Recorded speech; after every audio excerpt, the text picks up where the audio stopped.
Жалган Куран айынын 14-түндө Сириядагы Голланд дөңсөлөрүнө аттана турган Казакстандын биринчи көз карандысыз бейпилдик контингентинин курамында 7 аскер аял болот. Алардын 4-өө медицина кызматкери, 2 ашпозчу жана 1 снайпер. Алар эркектер менен катар жарым жыл бою жүктөлгөн милдеттерди аткарууга зарыл болгон татаал күжүрмөн даярдыктан өттү. Буга чейин 7 казакстандык аскер аял дүйнөнүн ар кайсы аймагында бейпилдик орнотуу миссияларына катышты. Бул жолу өлкө алгачкы ирет бейпилдик күчтөрүн өз туусунун жиберет. Белгилей кетсек, ушул күнгө чейин бардык казакстандык бейпилдик күчтөрү чет элдик контингенттердин катарында кызмат өтөп келген.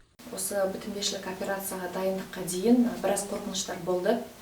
Бирок да осы 6 ай көлөмүндө тынчтык орнотуу операциясына даярдануу алдында менде кандайдыр бир коркунучтар болду. Бирок 6 айлык машыгуудан кийин бейпилдик орнотуу операциясына катышуудан коркпойм. Мен үчүн тынчтыкты сактоо операциясына катышуу бай тажрыйба жана мен өз өлкөмдүн аскер кызматчыларынын жогорку деңгээлин чет өлкөлөргө көрсөткүм келет. Ошондой эле мен дагы тынчтыкты сактоо миссиясына өз салымымды кошкум келет. Деңгээлинин жогору экенин көрсөткүм келет. Және де өз бітімгершілік миссияға өзінің үлесімді қосқым келеді.